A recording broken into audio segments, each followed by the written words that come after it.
देश और दुनिया की तमाम छोटी और बड़ी खबरों के लिए हमारे चैनल को सब्सक्राइब करना न भूलें और बेल का बटन जरूर दबाएं। नमस्कार दोस्तों, स्वागत है आपका देश लाइव में और आपके साथ मैं हूं आशिमा त्यागी। दोस्तों, जरा सोचिए, अगर किसी को अंतरराष्ट्रीय आतंकवादी संगठन का सदस्य बताकर पूरे देश में हंगामा मचा दिया जाए, टीवी चैनल्स पर प्राइम टाइम चलाया जाए। यूपी एटीएस का आतंकी के साथी के घर पर छापा। लखनऊ के जनता नगरी में दोनों आतंकियों का साथी शकील रहता है। नेताओं के बयान पर बयान आए और फिर 4 साल बाद अदालत कहे, भाइयों, ये यहां आतंकवाद नहीं, सिर्फ अवैध हथियार मिला। तो क्या आप समझ सकते हैं कि इस देश की जांच एजेंसियां, मीडिया और राजनीतिक नैरेटिव किस दिशा में जा चुके हैं?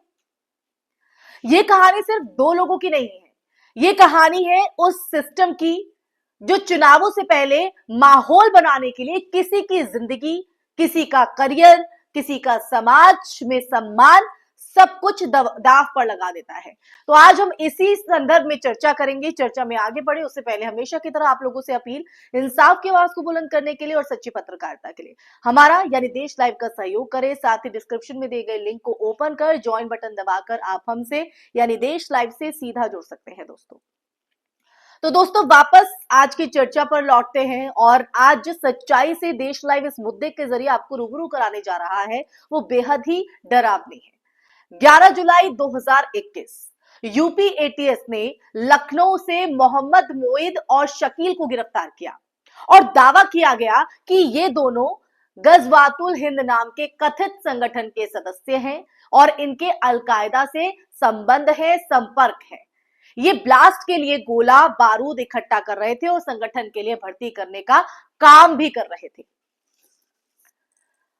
अब ऐसे में एटीएस की प्रेस कॉन्फ्रेंस हुई, चैनल्स पर ब्रेकिंग ऑपरेशन अलकायदा के नाम से कई घंटे शो चले और सोशल मीडिया पर मुसलमानों के खिलाफ एक बार फिर वही पुराना नैरेटिव जो है खड़ा कर दिया गया दोस्तों, कि ये आतंकी है, ये देश को उड़ा देंगे, ये पाकिस्तान से जुड़े हैं। वो पूरा माहौल आप याद कीजिए दोस्तों, चुनाव से कुछ ही महीने पहले का यूपी, जहां हर घटना का राजनीतिक उपयोग अधिकतम किया जाता है, अधिकतम। लेकिन असलियत, सच्चाई तब सामने आती है दोस्तों जब अदालत जमीन पर पड़े हुए उस शोर को चीरते हुए कहती है, आतंकवाद से कोई सबूत नहीं मिले हैं। लखनऊ की स्पेशल कोर्ट ने दोनों को सिर्फ आर्म्स एक्ट में दोषी माना। दोस्तों, अदालत ने साफ कहा कि एटीएस जिस अलकायदा लिंक, भर्ती मॉड्यूल और बड़ा आतंकी नेटवर्क होने की कहानी लगातार सुनाती रही, लगातार उसका कोई ठोस प्रमाण पेश नहीं कर सकी। ना कोई विस्फोटक मिला, ना कोई डिजिटल सबूत जो किसी अंतरराष्ट्रीय संगठन से लिंक साबित करे, ना कोई फंडिंग, ना कोई आतंकी चैट। और 4 साल बाद जहां अदालत ने सिर्फ 20 महीना 29 दिन की सजा सुनाई, वही 20 महीने जो ये दोनों पहले ही जेल में गुजार चुके, मतलब अदालत के आदेश के साथ ही उनकी रिहाई तय हो गई।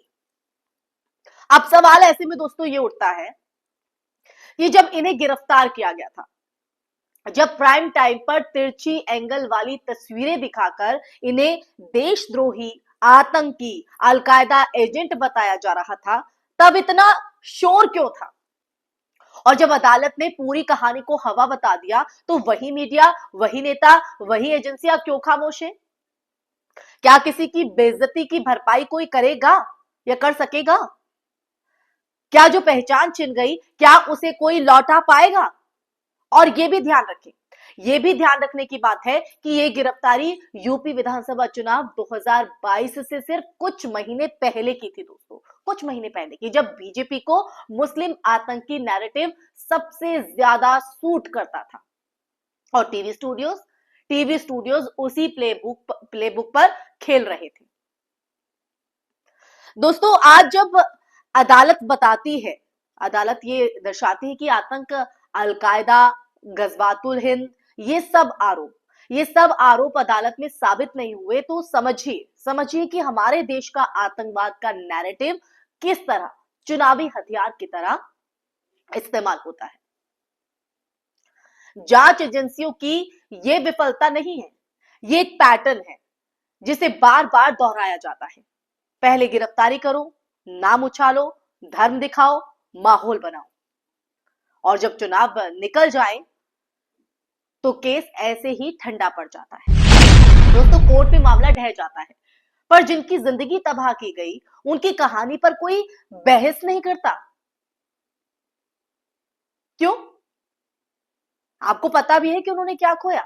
क्या किसी टीवी चैनल ने माफी मांगी उन लोगों से? क्या किसी एंकर ने कहा कि उस दिन का शो गलत था? या किसी नेता ने ये कहा कि हमसे गलती हो गई, हमने बयानबाजी गलत की? नहीं, क्योंकि इनका काम किसी को इंसाफ दिलाना नहीं है, इनका काम है माहौल बनाना, माहौल को गरमाना, जहर घोलना। और माहौल हमेशा सच्चाई से नहीं, नैरेटिव से बनता है, जो आज की परिस्थितियों में ठीक बैठता है। और इस केस में भी वही हुआ दोस्तों। 2 लोगों की जिंदगी का 4 साल, बस इसलिए कि किसी को चुनावी मौसम में यह कहानी सूट कर रही थी। और अब सबसे बड़ा सवाल यही कि जब अदालत कह चुकी है कि आतंकवाद का कोई सबूत नहीं है, तो क्या इन दोनों को झूठे आतंकी केस में फंसाने वालों पर कार्रवाई होगी जिन्होंने आरोप लगाए? क्या एटीएस की जांच की स्वतंत्र समीक्षा होगी? क्या मीडिया के ट्रायल की कोई जवाबदेही तय होगी? और इसके साथ क्या समाज उन लोगों को माफी देगा जिनकी पिछली 4 साल की इमेज एक अलकायदा आतंकी की तरह बना दी गई, जिनका उनसे कोई संबंध नहीं? और आज की चर्चा के अंत में बस इतना ही सोचिए दोस्तों कि एक लोकतंत्र की असली पहचान उसकी जांच एजेंसियों की निष्पक्षता में होती है, ना कि आरोपों की सनसनी में। और जब आरोपों की आग सिर्फ चुनावी हवाओं को गर्म रखने के लिए लगाई जाए, उसके लिए लगाई जाती है, तो जो उसका धुआं है वो इंसान की पूरी जिंदगी को काला कर देता है, तबाह कर देता है। और आज अदालत ने मोहित और शकील को आतंकवाद के आरोपों से बरी कर दिया है। लेकिन क्या हमारे समाज ने उन्हें सच में बरी किया है? यही वो सवाल है जो इस देश को, इस सिस्टम को और इस मीडिया को आईने की तरह सामने देखना चाहिए, क्योंकि अगला शिकार कोई भी हो सकता है। और तब शायद शोर में आपकी आवाज भी दब जाएगी। इसी के साथ इस चर्चा में फिलहाल के लिए बस इतना ही। ये चर्चा आपको कैसी लगी, ये सच जानकर आपके मन में क्या सवाल है, आपके मन में क्या विचार है, कमेंट बॉक्स में कमेंट करके जरूर बताइएगा दोस्तों। इस वीडियो को ज्यादा से ज्यादा शेयर कीजिएगा, हमारे चैनल देश लाइव को सब्सक्राइब कीजिएगा। फिर हाजिर होंगे एक ऐसे ही मुद्दे के साथ, तब तक के लिए अपना ख्याल रखिए। जय हिंद, जय भारत, नमस्कार।